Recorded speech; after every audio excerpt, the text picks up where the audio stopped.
Magnetic effect of current में आज बहुत ही बेहतरीन सा टॉपिक हम लोग आज पढ़ने जा रहे हैं जो बहुत ही इम्पॉर्टेंट है। स्पेशली आपके 12th एग्ज़ाम में ये बहुत ज़्यादा पूछे जाते हैं और कॉम्पिटिटिव एग्ज़ाम पे इसका जो डेरिवेशन से इसका जो फॉर्मूला वगैरह आता है तो ये कॉम्पिटिटिव एग्जामिनेशंस में अक्सर इस पर न्यूमेरिकल अक्सर सेट रहता है। तो इस पर हम लोग देखते हैं क्या क्या बात होगा इसमें जो मैग्नेटिक इफेक्ट ऑफ करंट इस टॉपिक में जो हम लोग पढ़ेंगे यहाँ पे कह रहा है force between two infinitely long straight parallel conductors carrying current, यानी दो कंडक्टर है, दो वायर है, बिल्कुल स्ट्रेट होगा और दोनों पैरेलल होगा और दोनों की लेंथ लिमिटेड नहीं है। इनफाइनाइट का मतलब है उसके लेंथ को हम मेजर नहीं कर रहे हैं, इनफाइनाइट लेंथ। तो उसमें अगर करंट फ्लो करता है दोनों कंडक्टर में जो पैरेलल हो और बिल्कुल इनफाइनाइट लेंथ का हो तो उस समय दोनों के बीच में फोर्स लगता है। ऐसा प्रैक्टिकल फेनोमेना है, प्रैक्टिकली ऐसा फील किया गया है कि एक कंडक्टर है और एक दूसरा कंडक्टर है, उसमें भी करंट फ्लो करता है। इट में हैपन कि दोनों में करंट का वैल्यू सेम भी हो सकता है, डिफरेंट भी हो सकता है, दोनों का डायरेक्शन सेम हो सकता है, डिफरेंट भी हो सकता है। तो ऐसा करके देखा गया है तो पता चला कि इन दोनों के बीच में एक फोर्स काम करता है, यानी ये दोनों कंडक्टर एक दूसरे पर फोर्स अप्लाई करता है and that very force may be attractive और मे बी रिपल्सिव, यानी दोनों अट्रैक्टिव भी हो सकता है, रिपल्सिव भी हो सकता है। तो ये दो डिफरेंट केसेस में हम लोग देखेंगे क्योंकि हो सकता है कि दोनों में करंट का डायरेक्शन सेम हो, मे बी कि करंट का डायरेक्शन एक दूसरे के अपोजिट भी हो, ये भी हो सकता है। तो सेम डायरेक्शन होने से क्या होगा, अपोजिट डायरेक्शन होने से क्या होगा, कब अट्रैक्टिव फोर्स लगेगा एक दूसरे को अट्रैक्ट करेगा, कब एक दूसरे को रिपेल करेगा। तो आज हम लोग इसको प्रैक्टिकली देखने वाले हैं। चूंकि थियोरेटिकल अप्रोच होगा और प्रैक्टिकल अप्रोच, इसमें कई साइंटिस्ट का यहाँ पे बहुत ज़्यादा कंट्रीब्यूशन है। सबसे पहले तो ऑस्टेड ने कहा था कि करंट कैरिंग कंडक्टर के चारों तरफ मैग्नेटिक फील्ड बनता है, उसका भी यहाँ एप्लीकेशन आ जाएगा कहीं ना कहीं। एम्पियर सर्किटल लॉ का भी इस्तेमाल कहीं ना कहीं यहाँ पे आ जाएगा। उसके बाद बायट-सवार्ट्स लॉ का भी यहाँ पे इस्तेमाल यहाँ पे आ जाएगा। अगर कहा जाए कि यहाँ कहने के लिए magnetic effect of current topic हमारा है force between two infinitely long straight conductors या parallel conductors carrying current, topic तो ये है, लेकिन इसमें कई सारी बात इसमें आपको शामिल मिलेगा, दिखने को मिलेगा। तो इसको बेहतर तरीके से समझने के लिए बच्चों, इससे पहले मैंने जितना भी लेक्चर्स अपलोड कर रखा है उसको आप जरूर देखो। उसमें बायट-सवार्ट्स लॉ भी देख सकते हो, बायट-सवार्ट्स लॉ देख लो, एम्पियर सर्किटल लॉ देख लो, ऑस्टेड का जो एक्सपेरिमेंट है उसको देख लो। तो इससे होगा क्या कि आपका कॉन्सेप्ट थोड़ा क्लियर हो जाएगा। और बहुत बड़े लेंथ का वीडियोस नहीं है, बहुत छोटे छोटे लेंथ का, आप उसको देख सकते हो। देख के आके यहाँ अगर आप समझोगे तो बड़ी आसानी से क्लियर हो जाएगा, बहुत सरलता से क्लियर होगा। तो आप हमारे साथ पेन एंड पेपर के साथ बैठ जाएं, जैसे इसे मैं बता रहा हूं, जो आपके टॉपिक्स यहाँ आपको मिलेगा आप उसको राइट डाउन करो और आपको किसी सप्लीमेंट, किसी मदद, किसी ऐड की जरूरत नहीं पड़ेगी। आपके 12th एग्जाम के लिए ये एनफ नोट्स, पर्याप्त नोट्स आपको यहाँ पे मिलने जा रहा है। कुछ नहीं, सिर्फ आपको लिखना है, समझना है और कुछ नहीं करना है।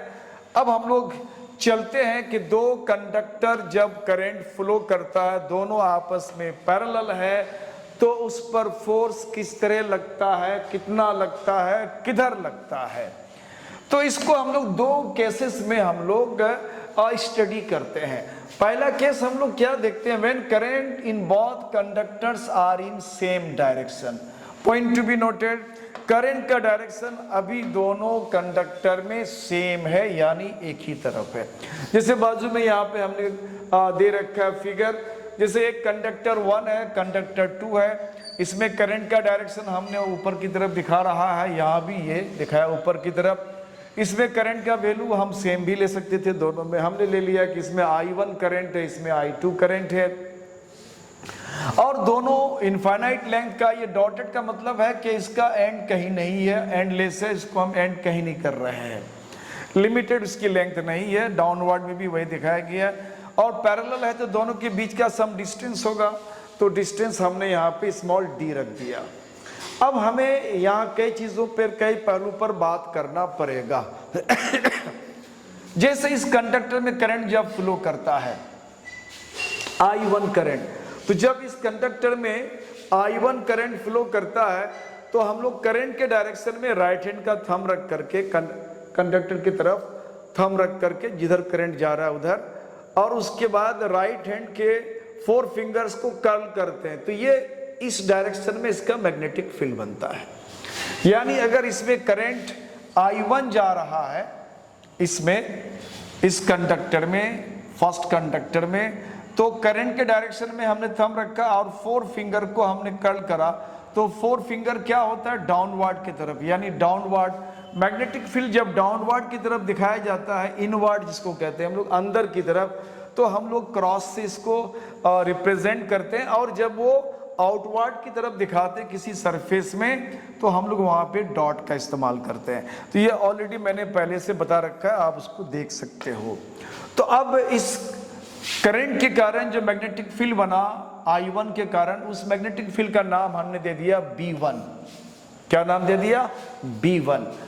अब हम लोग देखेंगे कि B1 यानी ये जो मैग्नेटिक फील्ड यहां पे बन रहा है, इस करंट के कारण इस डिस्टेंस पे B1 का वैल्यू कितना बनेगा, यानी इस फिगर के हिसाब से, अकॉर्डिंग टू फिगर, जो फिगर हमने यहां दिखा रखा है, तो उस हिसाब से हमारा B1 का वैल्यू हो जाएगा बच्चों, B1 हो जाएगा, यानी मैग्नेटिक फील्ड जब किसी कंडक्टर में करंट फ्लो करता है, तो उस कंडक्टर से, किसी कंडक्टर में करंट फ्लो करता है, उस कंडक्टर से सम डिस्टेंस A पर कोई ऑब्जर्विंग पॉइंट P हो, और वहां पे मैग्नेटिक फील्ड हमें पता करना हो, तो ये μ0 upon 4 pi twice of the current, कितना करंट फ्लो करता है, twice of the current upon ये परपेंडिकुलर डिस्टेंस इस ऑब्जर्विंग पॉइंट का, ये होता है।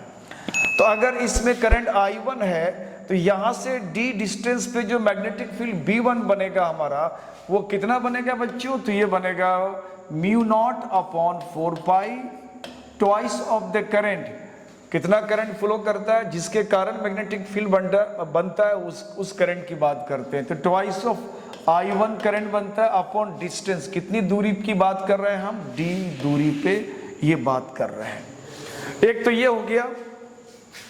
अब हम लोग उसको इस तरह से समझ लेते हैं कि कुछ देर के लिए मान लिया कि ये हमारा कंडक्टर है जिसमें करंट I1 फ्लो करता है, और इसके कारण मैग्नेटिक फील्ड B1 हमने नाम दिया, D डिस्टेंस पर B1 का वैल्यू आ गया यहाँ पे μ0 upon 4 pi twice of the current, यानी बोले तो I1 अपॉन डिस्टेंस, बोले तो D। तो B1 का वैल्यू तो हमें पता चल गया। अब इसी डिस्टेंस पे ये कंडक्टर है हमारा, ये कंडक्टर है, और ये कंडक्टर में करंट I2 फ्लो करता है, इस कंडक्टर में I2 करंट फ्लो करता है। तो हम लोग पढ़ चुका है कि किसी भी मैग्नेटिक फील्ड में कोई भी करंट कैरिंग कंडक्टर अगर है, तो उस कंडक्टर में वो मैग्नेटिक फील्ड एक फोर्स लगाता है, force experience by current carrying conductor in an external magnetic field. किसी बाहरी मैग्नेटिक फील्ड में कोई कंडक्टर जिसमें करंट फ्लो करता है, वो कितने फोर्स का एक्सपीरियंस करता है, तो उसको भी हम लोगों ने निकाल चुका है। उसको हमने याद रखने के घर से हमने कहा था बिल साइन थीटा याद रखते हैं। क्या रखते हैं, बिल साइन थीटा। तो हम बोलेंगे कि अब इस मैग्नेटिक फील्ड में, यानी यहाँ पे इतनी दूरी पर ये जो मैग्नेटिक फील्ड बन रहा है, इस करंट के कारण मैग्नेटिक फील्ड इनवर्ड है। इनवर्ड को हम लोगों ने क्रॉस से दिखाने की कोशिश करा है, तो ये क्रॉस का मतलब है मैग्नेटिक फील्ड इनवर्ड है। तो अब ये जो इनवर्ड मैग्नेटिक फील्ड है, इस मैग्नेटिक फील्ड में हमारा एक कंडक्टर है जिसमें करंट फ्लो करता है, तो उस कंडक्टर पर ये मैग्नेटिक फील्ड कितना फोर्स अप्लाई करेगा, तो बिल साइन थीटा करेगा। क्या करेगा, बिल साइन थीटा। तो बोलेंगे यहाँ पे हम लोग फोर्स एक्सपीरियंस्ड बाई, बोलेंगे force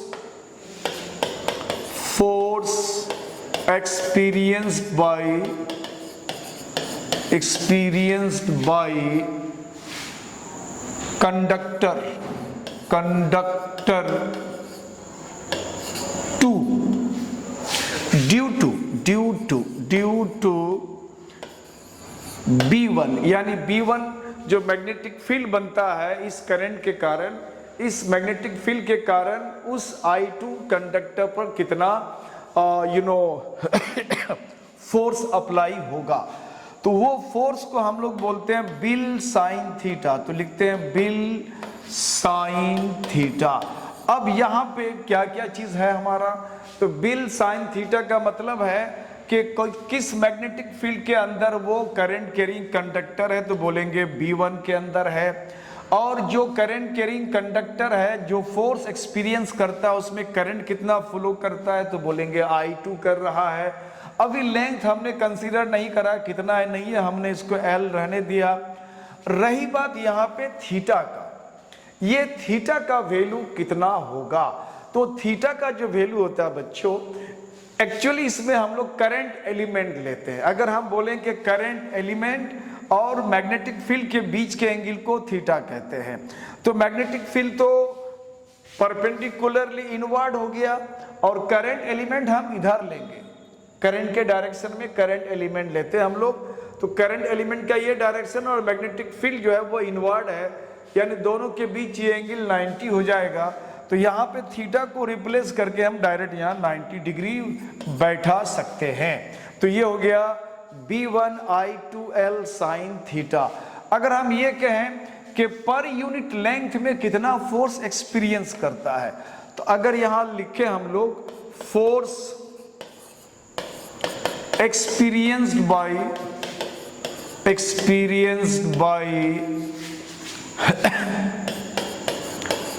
per unit length of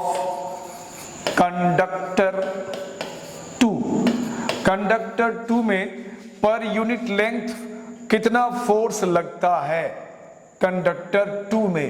अब सवाल है कि कंडक्टर 2 में फोर्स लगता है, तो सिंबल में हम यहाँ F2 कर सकते हैं, और ये कंडक्टर 2 में लग रहा है। किसने लगाया, इसमें जो करंट फ्लो कर रहा है जिससे मैग्नेटिक फील्ड बना उसकी वजह से लगा।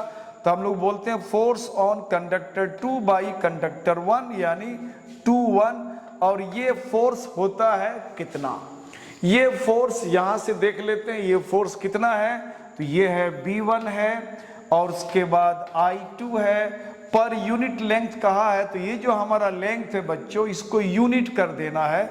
यूनिट का मतलब है इसका वैल्यू 1 कर देना है, तो इसका वैल्यू 1 कर दिया और साइन 90 डिग्री भी क्या होता है 1 होता है। तो ये वैल्यू हमारा आ गया फाइनली ये वैल्यू आ गया F21 इक्वल टू B1I2 ये वैल्यू आ गया। अब यहाँ B1 का वैल्यू फाइनली हम बैठा देते हैं। B1 का वैल्यू हमारे पास यहाँ ऑलरेडी मेंशन है, वो है μ0 upon 4 pi twice of current यानी I1 अपॉन डिस्टेंस यानी D, और B1 का वैल्यू आ गया और बाजू में I2 है तो यहाँ I2 यहाँ बैठा देते हैं। ये रिलेशन 1 आ गया हमारा, यानी इस पर जो फोर्स लगना है फोर्स का ये मैग्नीट्यूड इतना होगा। अब सवाल है बच्चों कि फोर्स तो लगा, वेक्टर क्वांटिटी है, हमें डायरेक्शन बताना पड़ता है कि फोर्स का डायरेक्शन क्या है। तो फोर्स का डायरेक्शन के लिए हम लोग को देखना यह है कि फोर्स किस पर लग रहा है, इस करंट कैरिंग कंडक्टर पर लग रहा है, यानी ये जो कंडक्टर है इस पे लग रहा है। तो करंट कैरिंग कंडक्टर की तरफ, यानी कंडक्टर का जो लेंथ है उस डायरेक्शन में जिधर करंट फ्लो करता है उस डायरेक्शन में हम 4 फिंगर्स को रख करके बेंड करते हैं मैग्नेटिक फील्ड की तरफ इशारा करने के लिए। तो मैग्नेटिक फील्ड किधर है, इनवर्ड है, तो इनवर्ड जब इशारा करती तो थंब हमारा इधर की तरफ लगाता है, यानी ये जो फोर्स लग रहा है इसके ऊपर, इस फोर्स का जो डायरेक्शन होगा बच्चों वो डायरेक्शन कहीं ना कहीं इधर की तरफ इशारा करता है, यानी ये डायरेक्शन इधर बता रहा है F21, यानी force on second conductor due to magnetic field produced by first conductor 21 बोलते हैं इसको, 21 नहीं बोलना है, इसको 21 बोलते हैं। एक तो ये वैल्यू आ गया। अब इस चीज को हम चाहे तो सिमिलरली से आगे बढ़ा सकते हैं या फिर बच्चों इस चीज को आप यहां पे मैं समझा देता हूं, आप सिमिलरली से आगे चल सकते हो। अब यहां से इसको थोड़ा सा मैं यहां स्पेस बनाता हूं, इसके लिए मैं इसको करूंगा यहां से डिलीट, ये हमने इसको करा डिलीट। अब अगर हम ये कहें सिमिलरली, सिमिलरली यानी जब इस कंडक्टर में करंट I2 फ्लो करता है तो इसके फ्लो से इसके चारों तरफ भी मैग्नेटिक फील्ड बनता है इस तरह से। तो अगर हम यूं कहें कि अकॉर्डिंग टू फिगर ही की बात करें, अगर हम इसी को थोड़ा सा हम आगे बढ़ा लेते हैं, है ना, अकॉर्डिंग टू फिगर, तो अगर हम B2 की बात करें, B2 यानी इसमें जो करंट फ्लो करता है इसके चारों तरफ जो मैग्नेटिक फील्ड बनेगा इस तरह से, जिसको हमने B2 नाम दिया, और वो μ0/4 ट्वाइस ऑफ करंट, इसमें करंट कितना फ्लो करता है I2, तो यहाँ I2 हो जाएगा अपॉन डिस्टेंस। अगर इसके मैग्नेटिक फील्ड का वैल्यू अगर हम d डिस्टेंस पे मालूम करना चाहते हैं तो d डिस्टेंस पे मैग्नेटिक फील्ड का वैल्यू कितना हो जाएगा, जितनी दूरी पे आप चाहते हो वो दूरी से डिवाइड लग जाता है। यानी मैग्नेटिक फील्ड B2 का वैल्यू हो गया μ0/4 twice of current divided distance. तो यहां से अगर हम d डिस्टेंस पे मैग्नेटिक फील्ड B2 की बात करेंगे तो ये जो B2 आ गया बच्चों, तो B2 का वैल्यू हमें कितना मिल रहा है, μ0/4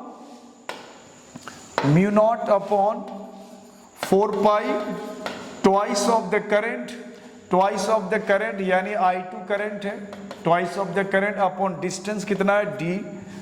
तो यानी इसमें करंट के कारण यहाँ पे मैग्नेटिक फील्ड d डिस्टेंस पे मैग्नेटिक फील्ड यहाँ पे हमने B2 नाम दिया, और इस B2 का वैल्यू कहीं ना कहीं ये हमको इतना मिलता है। अब हम ये कह सकते हैं कि इस मैग्नेटिक फील्ड यानी B2 मैग्नेटिक फील्ड में, B2 मैग्नेटिक फील्ड में ये एक कंडक्टर रखा हुआ है, यानी इस कंडक्टर में करंट फ्लो करता है I1।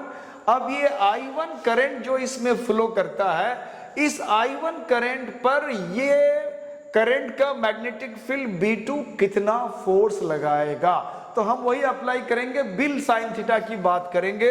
तो यहां हम डायरेक्ट कर देते, बोलते फोर्स एक्सपीरियंस्ड बाय, बोलेंगे force experienced by per unit length of conductor first conductor कितना फोर्स एक्सपीरियंस करता है, किसके कारण, due to B2 magnetic field, B2 magnetic field के कारण वो कितना फोर्स एक्सपीरियंस करता है, उसको हम लोग यहाँ पे निकालने के लिए जा रहे हैं। इस वैल्यू को हम लोग निकाल के देखते हैं, चाहे तो इसको आप यहाँ से इसको हम लोग कर देते हैं साइड। चलो अब हमें B2 के कारण इस पर कितना फोर्स लगा, तो वही आता है हमारा बिल साइन थीटा। तो यहाँ लिखेंगे बिल साइन थीटा। अब अगर बिल साइन थीटा की बात करेंगे, ये फॉर्मूला जनरली आपको याद रखना चाहिए बच्चों। तो यहाँ कौन सा मैग्नेटिक फील्ड है, तो बोलेंगे B2 मैग्नेटिक फील्ड है, और ये B2 मैग्नेटिक फील्ड किस करंट वाले कंडक्टर पर फोर्स लगा रहा है, तो बोलेंगे I1 पर लगा रहा है। किस करंट वाले पर लग रहा है, तो बोलेंगे I1 पर लग रहा है। और लेंथ कितना है, तो हमने कह दिया है पर यूनिट लेंथ। इसका मतलब इस लेंथ को हम लोग क्या करेंगे, इस लेंथ को हम लोग यूनिट कर देंगे। यूनिट का मतलब यहाँ 1 कर देंगे। और यहाँ पे डायरेक्शन देखना है। डायरेक्शन क्या है, देखो जब इसका मैग्नेटिक फील्ड की बात करेंगे तो इस तरह से 4 फिंगर को अगर आप कर्ल करके ऐसे करोगे तो ये बाहर आएगा, यानी ये बाहर आने का मतलब ये डॉट नजर आ रहा है। तो मैग्नेटिक फील्ड का डायरेक्शन ये है, और करंट एलिमेंट जो इसका होता है वो इधर की तरफ है, मैग्नेटिक फील्ड इधर है, तो बिल्कुल 90 के एंगल पे है। तो यहाँ थीटा हमारा 90 डिग्री आ जाता है। तो ये थीटा 90 डिग्री आ गया। अब अगर ये सॉल्यूशन की बात करेंगे तो ये हो जाएगा B2I1 और साइन 91 हो जाता है। तो B2 का वैल्यू हम वहां से ले लेते हैं, ये हो जाएगा म्यू नॉट अपॉन 4 पाई, और उसके बाद ट्वाइस ऑफ करंट है I2 अपॉन D, और यहाँ I1 एक वैल्यू और हमारे साथ है B2 के साथ, तो ये I1 आ गया। इसका मतलब है कि ये कंडक्टर जितना फोर्स इस पर लगा रहा है, ये कंडक्टर भी उतना ही फोर्स उस पर लगा रहा है। देखो दोनों का फोर्स सेम आ गया। यहाँ पे देख रहे हैं हम लोग, this is relation 2 and this is relation 1। तो इसको हमने कहा फोर्स किस पे लग रहा है, तो यहाँ फोर्स लग रहा है फर्स्ट कंडक्टर पर। कौन लगा रहा है? सेकेंड कंडक्टर लगा रहा है, यानी सेकेंड कंडक्टर का जो मैग्नेटिक फील्ड है वो लगा रहा है। तो ये जो वैल्यू आ गया, तो हम इसको कह सकते हैं फ्रॉम फर्स्ट एंड सेकेंड, ये जो फर्स्ट एंड सेकेंड से रिजल्ट आया हमारा, ये F12 और F21 ये बिल्कुल इक्वल वैल्यू आ रहा है, यानी म्यूचुअल इक्वल फोर्स लगाते हैं। और रही बात डायरेक्शन का, तो बच्चों ये डायरेक्शन यहाँ पे क्या है, देखो अब यहाँ पे ये जो मैग्नेटिक फील्ड है जो इस पर फोर्स लगाएगा, तो मैग्नेटिक फील्ड का ये डायरेक्शन है, ये डायरेक्शन है। तो हम लोग करते क्या है कि मैग्नेटिक फील्ड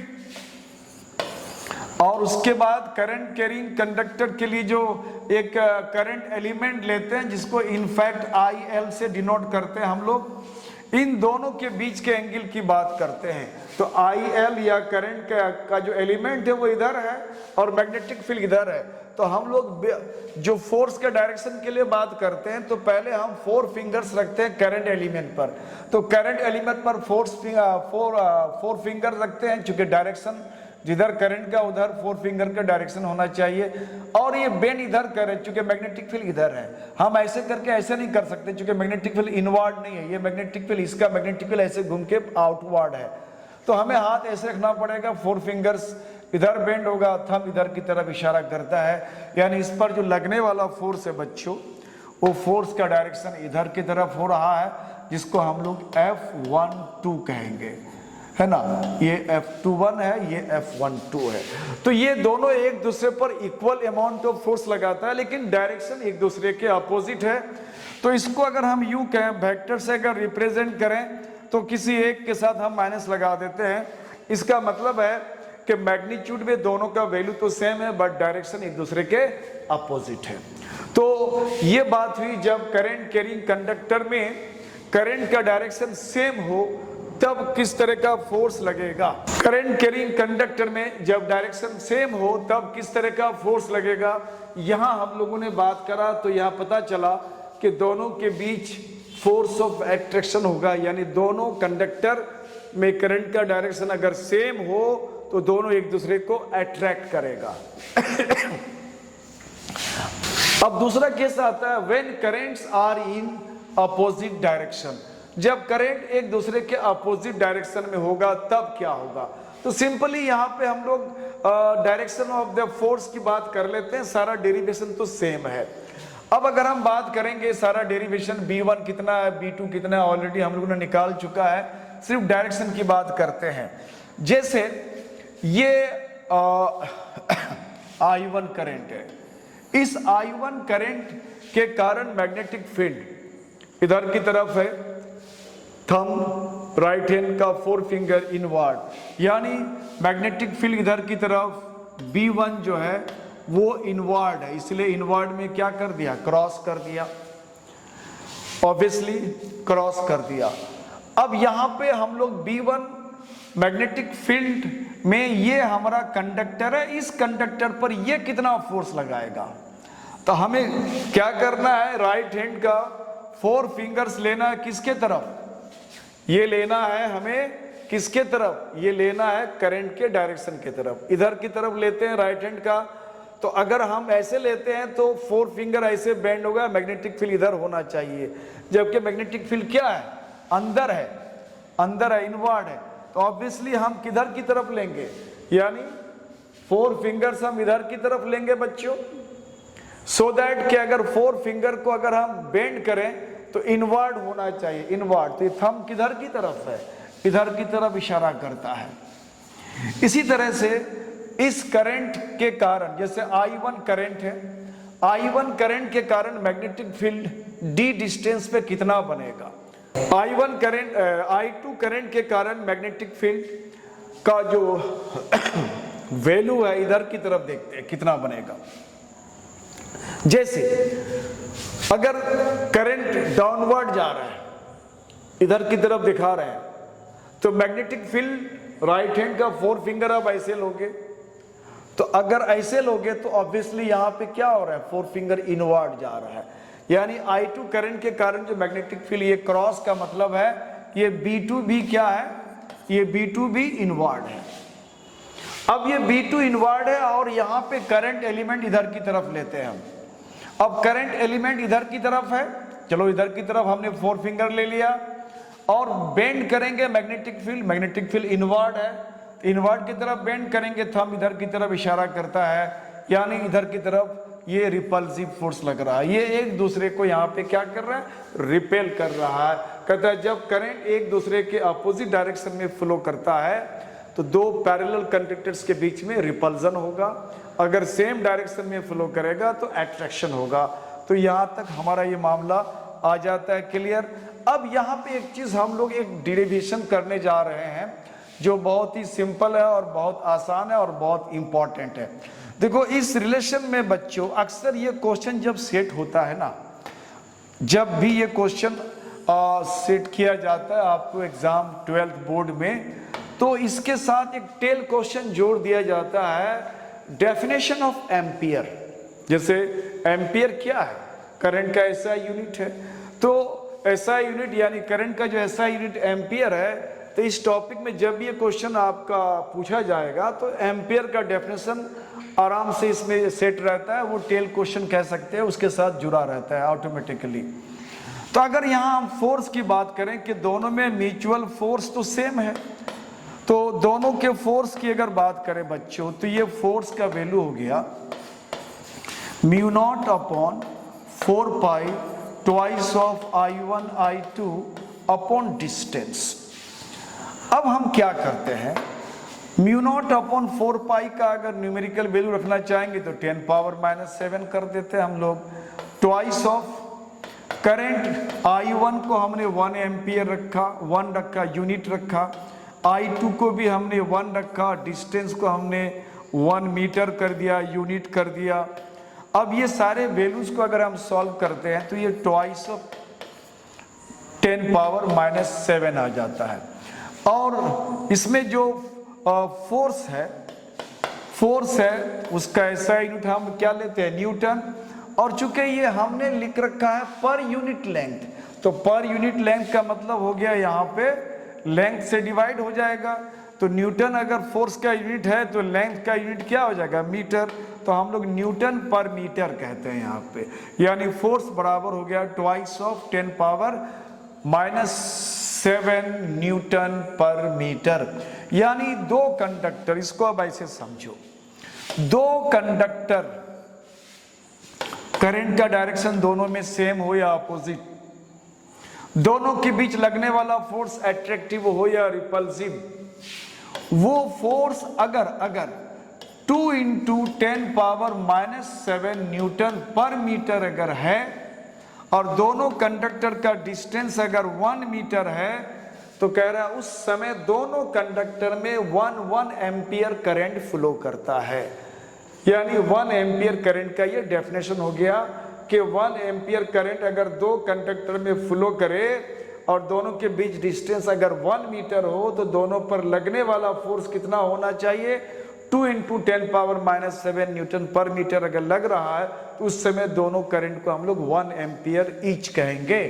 तो ये एम्पियर का डेफिनेशन है। अब इस डेफिनेशन को आप यहाँ पे आप इस तरह से देख सकते हो, डेफिनेशन ऑफ एम्पियर अक्सर पूछा जाता है, इसी में टेल क्वेश्चन लगा करके 1 ampere current is the current which when flowing in each two infinitely long parallel straight conductors 1 meter apart in free space produces a mutual force of 2 × 10 power -7 newton per metre of length of the conductor.